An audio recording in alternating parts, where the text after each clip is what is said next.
raised $1.5 million. And I bought the business and I took it public 4 years later and it hit $1.1 billion US. Wow. So not many people have taken $1.5 million and turned $1.1 billion in 4 years. We sold Instagram.com to Instagram. We sold Uber.com to Uber. We sold Snapchat.com to Snapchat. We sold WeChat.com to WeChat. We did SpaceX.com to SpaceX. Wow. We did Twitter.com to Twitter.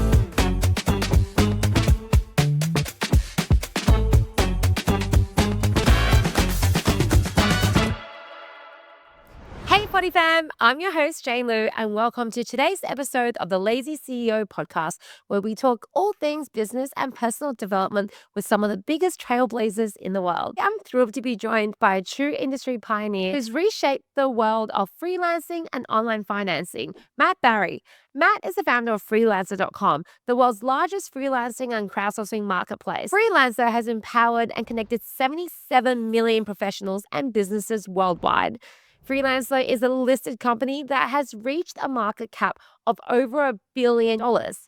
In addition to that, his other business, Escrow.com, has revolutionized secure online transactions. Escrow.com is the world's largest escrow company. It's like PayPal, but for big ticket items, and has moved over $10 billion in volume. So basically, you use Escrow.com next time you want to buy a business or a boat or an airplane. So for example, when Facebook changed their domain to Meta.com, they bought the domain and trademark through Escrow. And when Instagram bought Instagram.com, that was through Escrow. Uber.com for Uber, you name it. And lastly, his third business, Loadshift, is Australia's largest freight marketplace, and they move as much freight in distance from the Earth to the moon every day. Insane. Anyway, Matt's an old friend of mine that has really helped me in the early days and has always been a big supporter of entrepreneurship. So I'm super excited to catch up and let's get into it. So Matt, I've known for a very long time. We have. Just to set the context, you used to you've helped me in other ways, but one of the things you used to do when Showpo was small and, Jane and Showpo loves to party. Sorry, it's so gross speaking about myself in third person. But anyway, and we didn't have cool parties. You used to just let us crush your epic Christmas parties. And so I remember actually you had this party that was, your house was on the jetty and then you were like, and you picked everyone up on a boat that you drove. The James Bond theme party. James Bond theme, Yeah. and you had like the villain music playing. So actually, our Christmas party this year, we're actually doing like my house with the boat. We have a tinny though. But anyway, so it's not the same, but like, yeah. No, we had everyone wait at the ferry terminal. The ferry terminal, and so then cool. we had 3 speedboats going backwards and forwards. Yeah. And the people picking up on the boat were dressed as villains in James Bond. Yeah. And you got in the boat and the James Bond music started and you went across the Yeah, that was harbour in epic. the speedboat. It was pretty good. So Yeah. And there's another Star Wars one actually, where all the Showpo girls came down to the Star Wars and we had all the engineers dressed up, and it was all that was kind of fun as well. You guys know how to put on a good party, and you've always been so supportive of like startups and entrepreneurship. So good to have you here. It's the first time I've been to Showpo headquarters. Oh, really? Yeah, first time this is where the magic happens. Oh, yes, it sure is. Well, how are you? How have you been? I've been very well, very busy. Yes, you've done a lot going on now. So yes. Let's go back to where it starts then. Well, I mean, what we do, for those that don't know, so the Freelancer now has 3 companies in the group. And so we're trying to build a mini Amazon of services. So you've got global marketplaces of services like Amazon, it's a $1 trillion company. You've got Alibaba, also a $1 trillion company. And these are very, very large marketplaces where you can get all sorts of products that you might want to buy for yourself or your business. We're trying to do this bit for services. And so we have 3 businesses in labor, payments, and freight, which are all things that people need, whether small business, large businesses, consumers, what have you. So we've got Freelancer.com, which I think a lot of people do know about. There's 77 million people on the website. Any job you can possibly think of, you can get done. The smallest job we have running right now is $10, where maybe you put $10 up to get a logo done, maybe for a new business idea. And I think we're going to do something like that later on today. And hundreds of people around the world will compete to design a really great logo for you. Right up to the biggest job we've got right now is $10 million, which is for gene editing in the central nervous system of humans with the National Institute of Health and NASA in the United States. So we do all sorts of stuff. We're in 40 languages, about 40 currencies, roughly, or maybe 30-something currencies. Literally anywhere there's electricity and internet, we have people. So you put a map of the world down, you plot where everyone is. We literally have people. And we do everything from repairing laptops in countries all around the world, from one of the biggest laptop companies, to powering a lot of things for the space program. In fact, just in the last couple of weeks, we've won some stuff with NASA where when the astronauts finally land on the moon and they're walking around trying to navigate, we've got a challenge to try and figure out how to navigate using the stars if you're in a crater and you can't see the full sky. So we're doing something for that for the Artemis mission. We're doing something for the Orion mission. There's other businesses that are out there that, you can get your like wall painted and like, a logo design. How did you get to that level of like, it makes sense, right? Because where else are you going to post a job for Gene work? I don't know. Yeah. I don't even know the words for And it. Gene's design. We could do fashion design as well. Yeah. So like, but and like, manufacturing. exactly. Yeah. It does make sense to go to Freelancer because how else you want someone global to help you, right? You're not going, where are you going to do it? But like, how did you get to that level where you're like recognized? I mean, I'm jumping ahead now. Well, I mean, it's scaled up and scaled up and scaled up. I mean, we are very similar to, in a way, Amazon cloud computing, right? Amazon cloud computing, you get computers to do work for you. And with Freelancer, you get humans to do work for you. So basically, as Amazon got scale, because they've got the widest range of computing resources at the lowest cost, because they've got that scale, they can now offer very specialist offerings. So, for example, there's an Amazon government offering, there's an offering for scientific computing, there's an offering for artificial intelligence, and so on. So just like that, over time, when you end up with 77 million people, it turns out you've got some real rocket scientists and some real gene editing experts and so on. Just because you've got so much hustle. I mean, because you're literally like, so Matt called me like less than 24 hours ago. I was like, hey, so with your podcast, we're going to go rogue. I'm going to bring this like chocolate wheel. I'm like, okay. And then you're going to like customize it. I'm like, okay. So I just feel like because you have so much hustle, like, did you do anything? Like, did you to get that ball rolling to be like, to pitch to like a NASA or someone to be like, hey, put your job there? Like, they actually found us. I mean, it naturally came at times. I mean, one of the things I did is early on, I mean, a very long story cut short, is I just bought a bunch of the competitors that were out there. So when you have an online marketplace, you kind of want to buy all your competitors and merge them all in, and not run separate marketplaces, but merge them all in to get all the liquidity, because you'll tend to find that buying a smaller competitor is typically less expensive than paying someone like Google to go and market to those people brand new. And at the same time you buy them, you kill a customer. So, I basically went on a rampage in the early days and bought every little small marketplace competitor I could find and merged it all together. And then I started buying bigger and bigger and bigger ones. And I almost bought them all, but I did not quite. For various reasons. So how many in the roll up? I think I've lost track of the actual numbers. I think it's 29 or something businesses all up. But then I diversified. So after I had Freelancer going, I bought a payments business called Escrow. So this is very similar to PayPal, which actually one of my friends started at uni. It's a long story cut short on that one as well. But I looked at the first PayPal app and said, well, it's for ripping money off. If it's for sharing money with your friends, if you don't worry about people going to rip you off. And he said, well, if they're going to rip you off, they probably shouldn't be your friend. I said, this idea is retarded. It's not going to go anywhere. And anyway, one story. Oh, well, I remember saying to Larry Diamond, who started ZipPay. Yeah. He came into my office like back when. He's a good guy. 2012. Yeah. And he's like, what do you think about like buy now, pay later for online shopping? I'm like, nah, we got credit card. And then the next time I saw him, he was like, I'm listing next week. I'm like, okay. Well, his brother, David Diamond, used to work in Escrow for us in marketing. Right. Yeah. So he's a good guy. So both good guys. So it's a payment system like PayPal, but it's for large value or expensive items. So if you want to buy a boat or an airplane or a car, so we do, for example, the payments on eBay in the USA. If you want to buy a car, we're the only payment method there.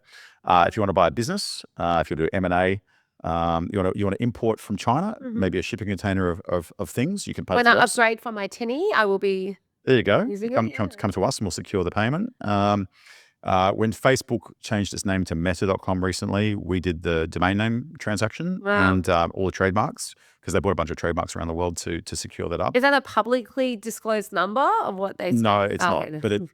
But I'll tell you a number that is publicly disclosed. Yeah. So last week, OpenAI, which makes ChatGPT, bought Chat.com.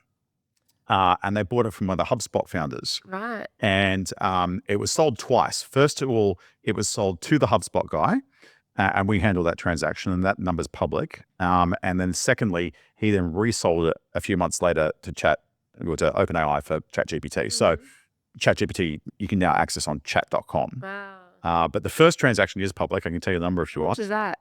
What do you expect for a domain name? I mean, these cost chat.com. These are $10 a year to register. Oh my God. So what do you think it sold for? 5 mil? What currency are we talking? Australian? I can Okay, Australian. let's look Australian. US Okay, makes more so sense. it's more than 5 mil Australian. 5 mil US? 10 mil US? 20? 15.5 million The US dollars. original. Yeah. Without even like a... And then he marked it up and on-sold it. So I don't know what he sold it for because it's not public, but he dropped a few hints on Twitter. But it looks like he may have sold it for 20 to 30 million US dollars. So any entrepreneurs listening, there's a lot of money to be made in domain names. You think property is hot in Australia? Domain names are the commercial. They're the commercial property of the internet.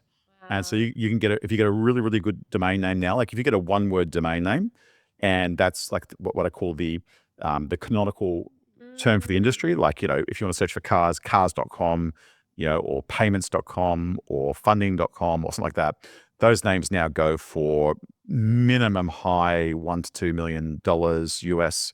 And more likely, if you find the right buyer, we're seeing things go for 10, 20 million, 30 million US dollars. Do you want to guess what the Showpo domain was bought for? Throw it back at you. Well, was it a primary? Did you register it from scratch, or did you buy it from someone? I bought it from someone. Okay. You can guess the number, and I'll give you more context, and you can re-guess. What year was it? 2012. Okay, that's pretty early on, relatively speaking, in the scheme of things. I think you probably would have got away with $500 to $1,000.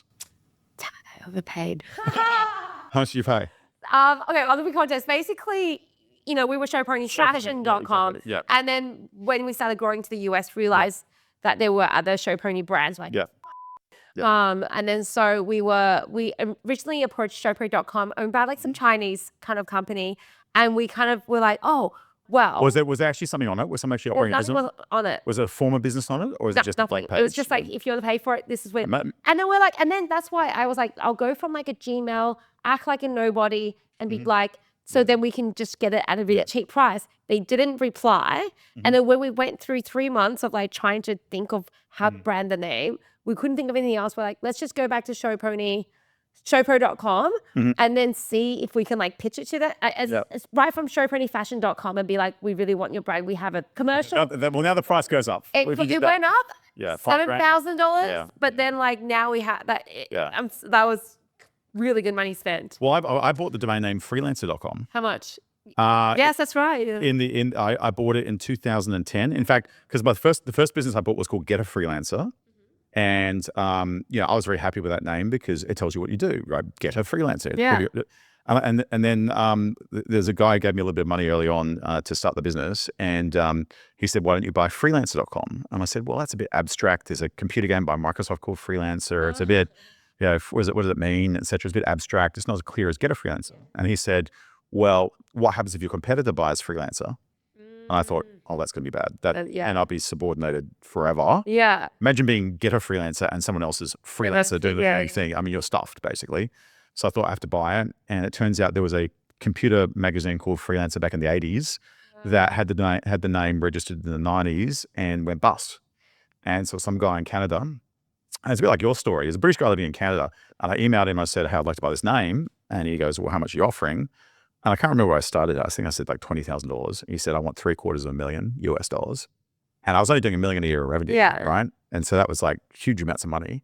And I said, $22,000. He said, get stuff. Yeah. And then, the next day I'd be like, $24,000. And he goes, you're an idiot, go away.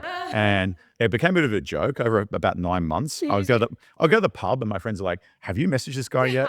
And I'm like, no. And I go, I'm drunk. I'm like, $26,500. He goes, get stuffed. And he started getting quite abusive, actually. Yeah. And that went on. It became a running joke amongst all my friends. So I was just offering this guy some money and I was just incrementing it by very small amounts and he was abusing the hell out of me. And eventually one day, I don't know, I was coming home from the pub or whatever, but like, I threw a number out there and he goes, oh, why don't you give me a call? And so I called him because he goes, you are a funny bastard. You have been pretty persistent and you're quite funny. Get on a phone call and I have a chat with you. So I had a chat with him. I was negotiating with him on the phone and I managed to buy from him for a ridiculous amount of money. I think we're top 5 for the year in terms of what I spent. I'll tell you what it is. I spent $325,000 US dollars on it. Which with hindsight, which turns out to be the best money I have ever spent. Right? Wow. Because what happened was, someone would meet someone down the street. I mean, this is 2010, right? So back in 2010, it was not obvious you could go online to a marketplace like Freelancer and get someone on the other side of the world to build your website for $50 or $100 or whatever it may be, right? That was not obvious. Trust me, it wasn't obvious, because I'd tell people and say, do you know you get someone in Bangladesh to build your website for $50? And people would say, where's Bangladesh? Do they have computers over there? Do they speak English? What's it going to look like? It's going to, et cetera and so forth. And now it's obvious. Like now, 2024, it's obvious you go online to get this stuff done. In fact, it's actually a superior and cheaper and much better experience to go online and get a freelancer to do it, because the customer service is amazing. Unlimited revisions, do whatever you want. It's about 1/10 the cost of what you pay someone in Australia, for example, to do the job for you. It's insane, right? I mean, to get to the example of a logo design, we've got this contest functionality where you put up a prize and people compete for the prize. If you put $10 into that contest now, you won't get like 10 designs, 20 designs, 30 designs. And you can say, I like this, I don't like that, change the colors, change the font, whatever. You will get now on average across our contest offering 414 designs. Whoa. Right. Wow. It is mental. You could design anything. You could design clothes. You could design, and any of the categories. Yeah. Well, we're going to get a business design. Yeah. Well, we'll talk about that for a second. So that's mental. So anyway, it turns out that, someone would meet someone on the street. Did you know you get someone overseas to build a website or an app or a marketing campaign for you, or design a house or whatever? And they'll go, what's the name of that business? And back then, all the competitors were called, Lance, eDesk, ran and stuff, right? Yeah. And people go, what's the name of that business? And they go, all I remember is Freelancer. They type in Freelancer into Google, and we'd be like 1, 2, 3, 7, 8, 9, 10 on the front page of Google.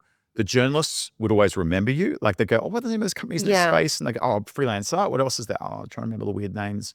That's exactly what I. So it is the ultimate wind in the sails free kick. I think if you get a great domain name that's memorable, particularly one which is like a freelancer where everyone's searching for that category and that's your name. For escrow.com, that's the category. Freelancer, that's the category. It's like a permanent discount on your marketing, like by about 30%. Yeah. Forever. Journalists will remember you. Customers will remember you. It's easy to explain what you do. You've got credibility and so on. So this whole space is nuts. So anyway, so we're actually the Escrow. We do a lot of things. We did boats, cars, airplanes, jewelry, gemstones, diamonds, tickets to the space station, you name it. But we also do a lot of domains. So we did, in addition to meta.com, we sold Instagram.com to Instagram. Wow. So that was just some random person had the domain name Instagram. Yeah. Facebook wanted to buy it. The original Instagram founders wanted to buy it, and they needed to do a transaction. And where Escrow comes in is like, do you send the password first to domain, or do you send the money? It's some random person on the internet. You know who they are. So we just hold the money until the thing settles, and then after it settles, then we kind of give the money out. Yeah. So it's pretty phenomenal. But we sold Uber.com to Uber. We sold Snapchat.com to Snapchat. We sold WeChat.com to WeChat. Wow. And so forth. So we did SpaceX.com to SpaceX. Wow. We did Twitter.com to Twitter. We've done everyone. And more recently we did Chat.com, which just went through. We did Prompt.com in the last 12 months and so forth. So it's pretty. That's a big Rolodex. And we sold one to Elon Musk actually a few weeks ago as well. I won't say what it is, but he's got something big coming. So how did you? You bought Escrow and Freelancer, and previously you had a hardware business that you. Well, I did, and I've bought Loadshift. So I also run the biggest heavy haulage freight marketplace in the country. So I've got we've done 800 million kilometers of freight. Wow. So we move cranes and railway carriages and we do stuff for mining, industrial construction. So if you go on the roads out in the freeway and you see the big trucks with big machinery on it, that's possibly us. We don't do the Linfox stuff, which is pallets going from Woolworths distribution centers to distribution centers, which is all very much, point to point, daily sort of stuff. We move weird shit to weird locations. Okay. And we basically are huge. Midweek, like today, we probably are doing 400,000 kilometers of freight per day. Yeah. Which is more than the Earth to the moon today in trucking freight in Australia. So labor payments freight, that's what we do.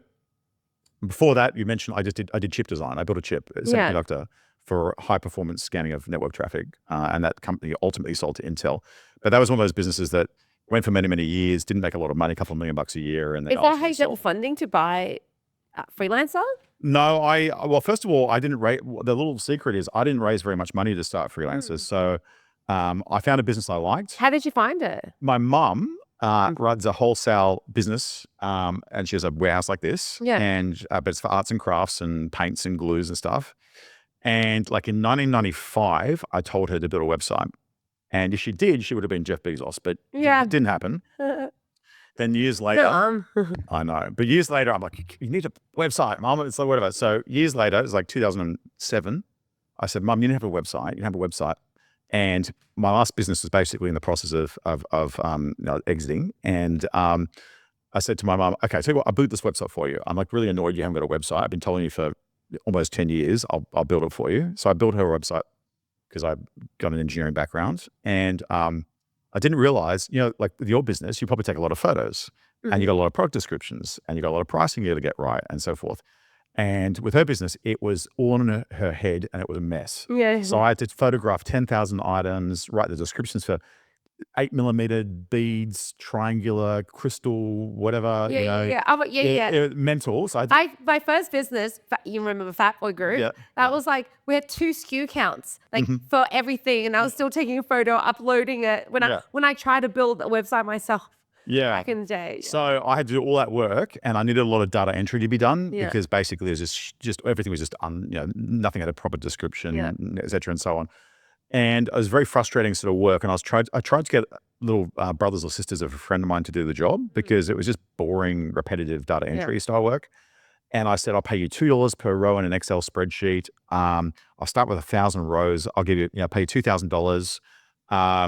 And it was just so frustrating to get them to do anything. Like the kids of today, it's like there's a job on a computer anytime you wanted to work. It was boring, but it was $2,000, and I thought kids would love this, right? I would have loved doing that work. And they go, "Oh, this job is boring." I go, "I know it's boring. That's why I'm paying you to do it. Otherwise, I would do it if it's not boring, right?" And I've got soccer practice. I've got exams. It's like, oh my god, it's just stop, start, stop, start. So eventually, I got frustrated. And back then, there was nowhere you could really go. You couldn't post it on like a Seek because it's not a full-time job. I mean, the best you had would maybe call up a university and you'd tell them there's a job available. Maybe that's in your uni student, or you'd go down the supermarket and you'd write on the Woolworths board, "Hey, I've got a job," and you'd post it. Or maybe you could put it in the local newspaper or something or other, like the Wentworth Courier or whatever, a little job ad. But in frustration, I went to the internet. I was like, cheap data entry, and I just found this website called Get a Freelancer, and it looked horrible. It was designed by a couple of Ukrainians in black and white, and it looked like it was Soviet Russia, but there was a lot of activity on it. And I posted a job, and I forgot about it. I said $2,000 budget for data entry work, and I went to lunch, and I came back, and I'd forgotten I posted the job, and I had like 70 something emails in my inbox, and I got back and I go, "What the hell is this?" And it's like, I'll do it. And I go, "This can't be real. I can't get anyone in Sydney to do it very easily." Yeah. By the way, I just remembered when I was 16, I did a data entry job for $10 an hour. I delivered a newspaper around for $5.50 an hour. But I was 6. But this is like at the same time. Like I would have done it. I could have done like. You would have done. I could have done 50 rows. I know you would have. I could have done like 100 rows. I know you would have done. Like, so frustrating. But anyway, I found this website. I'm glad it was frustrating because I found this website, posted the job, came back all these emails. I thought, there's no way there's like 70 people want to do this job. And then I looked through the pricing, and it's like 2,000, 1,500, 400, 300, 200, 100. Yeah. I thought, why people want $100 when I said the budget is $2,000? I go, this can't be right. And of course, I discovered everyone's overseas, and actually, for a lot of people, that's actually great money, right?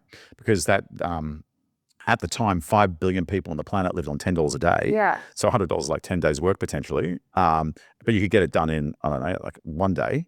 And so I hired a team. It was done in 3 days. It was perfect. I didn't pay them till the job was done. And I thought, Jesus Christ, I thought you could start any business now. Yeah. You could start literally with a little credit card or a small bank balance, a couple of grand, a couple $100. You could start a business. And I thought, this is just the most incredible thing in the world. I think this is like eBay for jobs. Why hasn't eBay done this? Like, it was like weird to me. I thought, there's global marketplaces of products. Yeah. Amazon, Alibaba. This is like a global marketplace of services. You're selling like shovels to the gold miners. Exactly. I thought, surely this is a big category that everyone's forgotten about. And my mind was like boggling in terms of how big this could be, because I was just like, holy crap, like, how did everyone miss this category? This is insane. So long story cut short, I actually found out I could get the job done for $43 next time round. So my $2,000 budget went Yeah, to yeah, yeah. $33. I'll tell you today, I could probably do it even for even less. And I thought, this is great. Maybe I should build a business with this site, Get a Freelancer. And I thought, yeah, I'll build my own competitor to Get a Freelancer. I'll build biditout.com. So I registered the domain biditout.com. I then hired freelancers off Get a Freelancer to copy Get a Freelancer, which is ironic because Get a Freelancer was a copy of Scriptlance, which I also bought. And I found the project where the guy said copy Scriptlance. And basically I got it going because I could program, but I couldn't design. So I had all these designers doing stuff and I had marketing people doing stuff, whatever. And then after a couple of weeks, I thought to myself, you know what, I should probably try and buy this business. And I raised the only money I ever raised before an IPO was to buy that one business. Wow. You bootstrapped it all the way to IPO. I raised $1.5 million and I bought the business and that was it. And I took it public 4 years later and it hit $1.1 billion US. Yeah, at the peak. Wow. So yeah, it was pretty mental times. Yeah, that's amazing. So not many people have taken $1.5 million and turned it to $1.1 billion in 4 years. I didn't realize it was in Yeah. 4 years because those were probably like, I was like lived through some of those years. Like, you know, that was probably, those years seem long for me. So it seemed like a longer period of time, but that is incredible. Yes, that's the story. So Wow. here we are. So now it's so easy for anyone to do this Excellent. because we've expanded it now. So any job you can think of, you know, the product is absolutely phenomenal. It's you can hire anyone around the world to do anything for you, literally anything, astrophysics, aerospace engineering, right down to build a little business.